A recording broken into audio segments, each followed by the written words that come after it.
जय गुरुदेव, जय श्री गणेश, जय भवानी शंकर।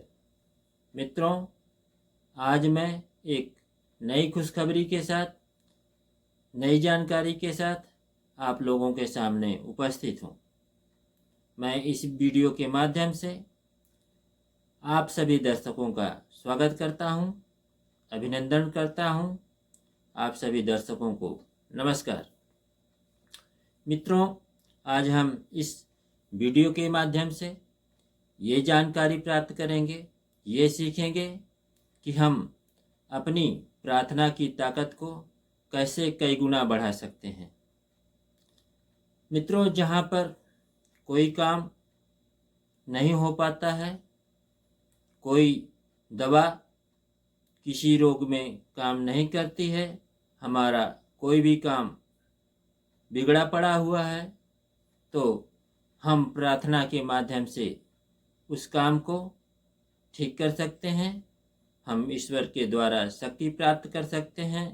ईश्वर हमारी सहायता करता है। हम ईश्वरीय सहायता के साथ अपने मनोकामना को सफल कर सकते हैं। सभी लोग जानते हैं, जहाँ पर विद्या, बुद्धि, विवेक काम करना बंद कर देती है, वहाँ पर हमारी सहायता ईश्वर ही करता है। दैवी शक्तियों के माध्यम से हमें शक्ति प्राप्त होती है और हमारा बिगड़ा हुआ काम बन जाता है। तो आज हम इस वीडियो में यही सीखेंगे कि हम अपनी प्रार्थना की ताकत को किस प्रकार कई गुना बढ़ाया जाए।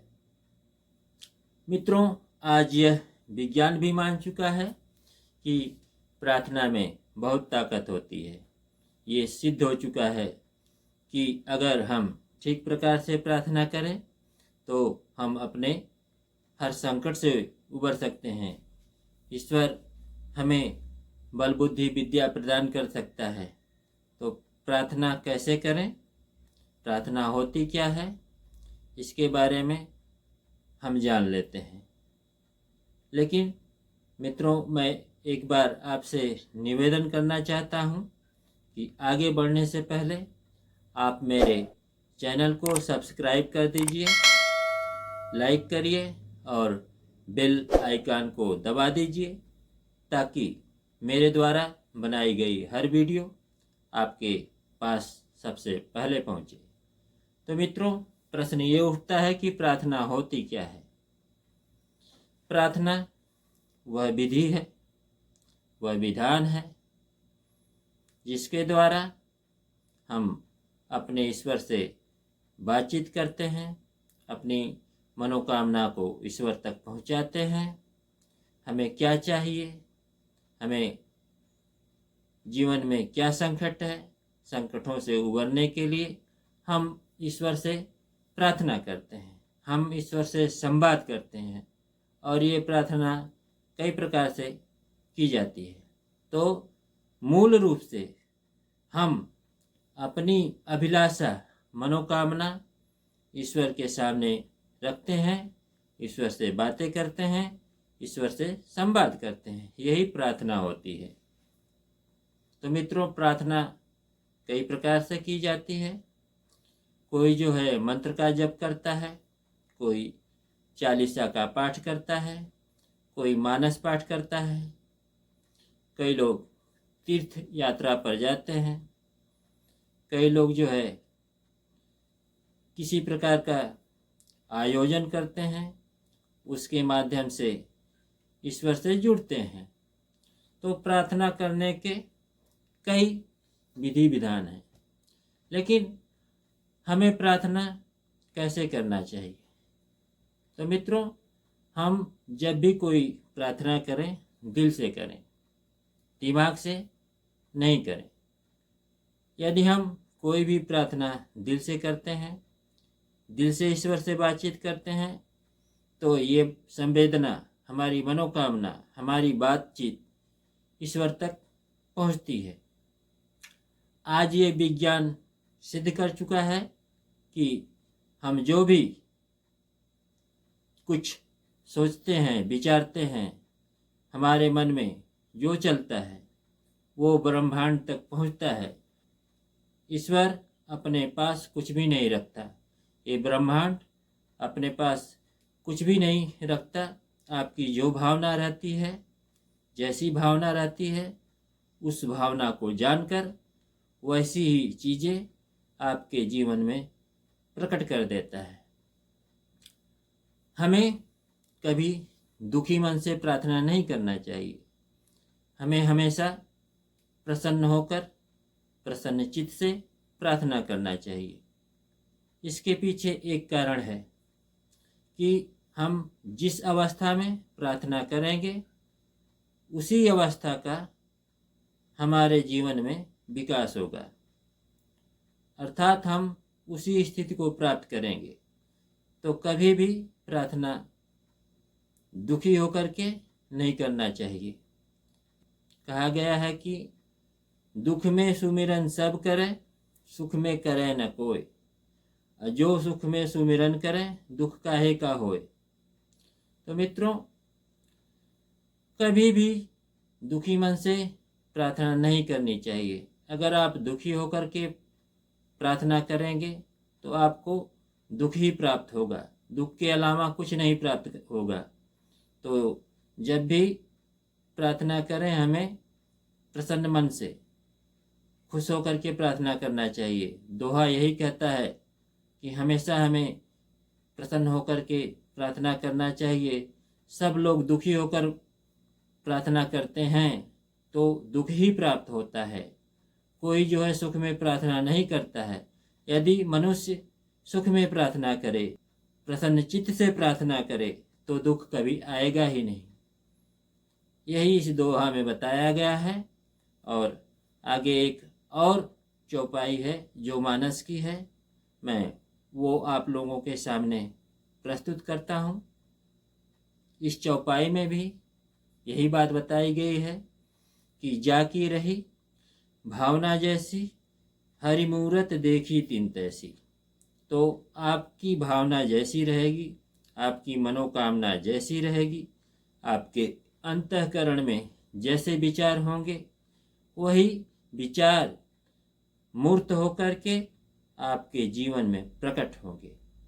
तो मित्रों, आपको ज्ञात ही हो चुका होगा कि हमें प्रार्थना हमेशा जो है प्रसन्नता पूर्वक करना चाहिए, खुश होकर के करना चाहिए, न कि दुखी मन से करना चाहिए। जब हम प्रसन्न होकर के प्रार्थना करेंगे तो वो प्रार्थना ईश्वर तक पहुँचेगी, ईश्वर भी प्रसन्न होगा और हमें ईश्वर रास्ता दिखाएगा, वो शक्ति प्रदान करेगा, वो बल बुद्धि विद्या विवेक प्रदान करेगा, जिसको अपना करके, जिसको हम धारण करके अपने कार्य में सफल हो सकते हैं, हमें सफलता मिल सकती है। मित्रों, एक बार मैं फिर से दोहराता हूँ कि हमें जब भी प्रार्थना करनी चाहिए, प्रसन्नता पूर्वक करनी चाहिए, प्रसन्न मन से करनी चाहिए, तभी ईश्वर हमारी सहायता करता है। मित्रों, आज तक जितने भी आविष्कार हुए हैं, लोगों ने विश्वास पूर्वक दृढ़ संकल्प से उसका प्रयास किया है और बार बार प्रयास किया है, उस अपने विचारों के प्रति हमेशा विश्वास किया है, तभी सफलता प्राप्त हुई है। तो मित्रों, जब भी कोई हम कार्य करें, पूर्ण विश्वास से करें, पूर्ण समर्पण से करें और प्रसन्नता पूर्वक करें, तभी जो है हम सफल होंगे, ईश्वर हमारी सहायता करेगा। दूसरी बात यह है कि हम जब भी प्रार्थना करें, दिल से प्रार्थना करें, हृदय से प्रार्थना करें, क्योंकि ईश्वर का वास हृदय में होता है। ईश्वर का निवास स्थान जो है हृदय है। प्रमाण है गीता, भगवान स्वयं कहते हैं कि हे अर्जुन, मैं प्राणियों के हृदय में निवास करता हूँ। जब भी आप हृदय से प्रार्थना करेंगे तो निश्चित रूप से भगवान तक पहुँचेगी, क्योंकि भगवान का वास ही हृदय में होता है। मित्रों, वैज्ञानिक कारण ये है कि हृदय जो भावनाओं का घर होता है, हृदय में जो भावना प्रवेश कर जाए वो भाव निरंतर हमारे जीवन को प्रभावित करते रहते हैं। उसी भाव से हम अपना व्यवहार भी करते हैं, हमारे जीवन का संचालन होता है। उसी भाव को धारण करके हम धर्म का पालन करते हैं। तो हमारे भीतर की स्थिति, हमारे दिल की स्थिति, हमारे चित्त वृत्ति जिस प्रकार की होगी, हम उसी प्रकार के आवरण से आवरित होंगे।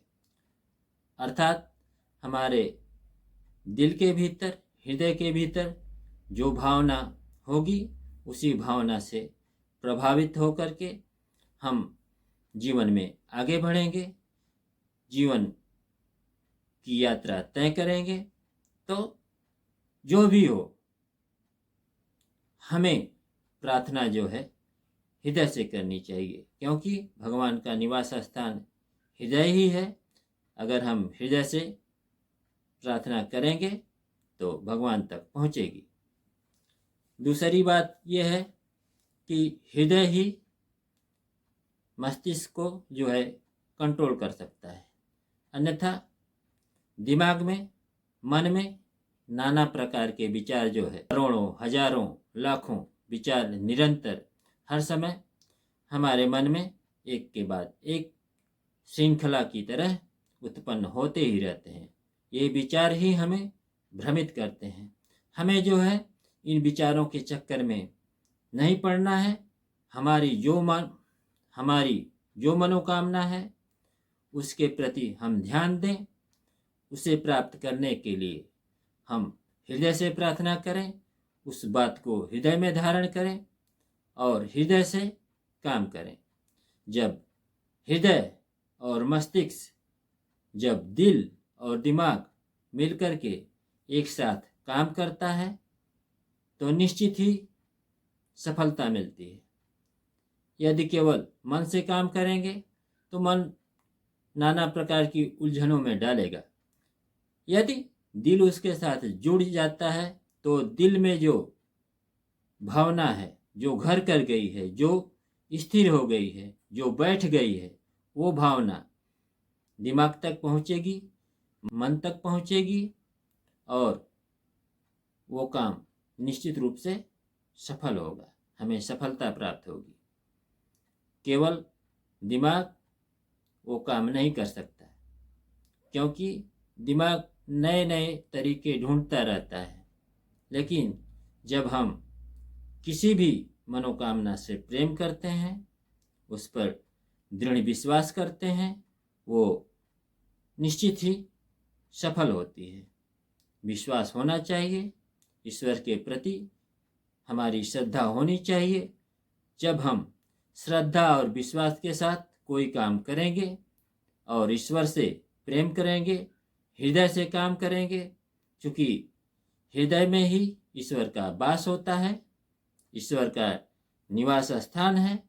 तो जब हम दिल से प्रार्थना करेंगे तो निश्चित रूप से ईश्वर हमारी बातें सुनेगा। ये जरूरी ही नहीं कि हम कोई मंत्र जपें, कोई श्लोक पढ़ें, ये कोई आवश्यक नहीं है। लेकिन हम जब भी ईश्वर से जुड़ें, सच्चे दिल से जुड़ें, पवित्र मन से जुड़ें। हमारी भावना जो है पवित्र होनी चाहिए, हमारा संकल्प दृढ़ होना चाहिए। हम हृदय से यदि ईश्वर की प्रार्थना करते हैं तो भविष्य में वो चीज़ प्रकट हो जाती है, क्योंकि हृदय से ही दिमाग का संचालन होता है। अन्यथा दिमाग तो नाना प्रकार की रचना रचते रहता है, परंतु जब कोई चीज़ एक बार दिल में प्रवेश कर जाती है, दिल में घर कर जाती है। मित्रों, एक बार फिर से मैं कह रहा हूँ कि जब भी हम प्रार्थना करें, हम दिल से करें, प्रसन्न मन से करें, क्योंकि भगवान का निवास स्थान दिल ही होता है। जब दिल और दिमाग एक साथ जुड़ जाते हैं तो हमें निश्चित रूप से सफलता मिलती है। तो हम अपने भावनाओं पर श्रद्धा रखें, विश्वास रखें कि तो हमें सफलता निश्चित रूप से मिलती है। तो हमें जब भी प्रार्थना करनी चाहिए हृदय से, दिल से करनी चाहिए। किसी भी प्रकार की शंका न करें। हमको जो है अपने ईश्वर में विश्वास होना चाहिए, ईश्वर के प्रति श्रद्धा होनी चाहिए और समर्पण होना चाहिए। हम जब भी प्रार्थना करें पूर्ण विश्वास के साथ, पूर्ण समर्पण के साथ, पूर्ण श्रद्धा के साथ हमें प्रार्थना करनी चाहिए। ईश्वर निश्चित रूप से आपकी सहायता करेगा। बिना ईश्वरी सहायता के कुछ भी प्राप्त नहीं किया जा सकता है। लोगों ने जो कुछ प्राप्त किया है सब जो है ईश्वर की कृपा से प्राप्त किया है। कोई चीज़ जो है अचानक प्राप्त नहीं हुई है, कोई चमत्कार नहीं हुआ है। आपके भाव, आपके विचार ही आपके जीवन को चलाते हैं। यदि आप इन विचारों को, अपनी मनोकामना को ईश्वर तक पहुंचाएंगे तो निश्चित ही ईश्वर आपको कोई ना कोई रास्ता दिखाएगा। परंतु एक ही बात है, जब भी कोई प्रार्थना करें, जब भी कोई आराधना करें, जब भी कोई साधना करें, प्रेम से करें, एक दीवानगी के साथ करें, ईश्वर पर श्रद्धा और विश्वास रखें। ईश्वर कोई ना कोई रास्ता दिखाएगा, आपकी मनोकामना सिद्ध होगी, पूजा पाठ में सफलता प्राप्त होगी, आप जीवन में सफल होंगे, आपकी हर मनोकामना पूरी होगी। लेकिन आप एक बार सच्चे मन से, सच्चे हृदय से प्रयास करके तो देखिए, निश्चित ही ईश्वर आपकी सहायता करेगा। मैं आशा करता हूँ कि ये वीडियो आपको अच्छी लगी होगी। आप जब भी प्रार्थना करेंगे सच्चे मन से प्रार्थना करेंगे, ईश्वर के प्रति श्रद्धा और विश्वास रखेंगे। अगर ये वीडियो आपको अच्छी लगी हो, आपने कुछ सीखा हो, तो आपसे मैं एक बार फिर से निवेदन करता हूँ कि आप मेरे चैनल को सब्सक्राइब करिए और बेल आइकन दबा दीजिए ताकि मेरी हर वीडियो आप तक पहुँचे। मित्रों, आप सब मेरे चैनल से जुड़े, मेरे वीडियो को देखा, आपका बहुत बहुत आभार, आपको बहुत बहुत धन्यवाद, आपको दिल से नमस्कार। मिलते हैं अगले वीडियो में। आपका जैसा भी कमेंट रहेगा मैं उसी प्रकार की वीडियो बना करके आपके सामने लाता रहूँगा। आपको दिल से नमस्कार।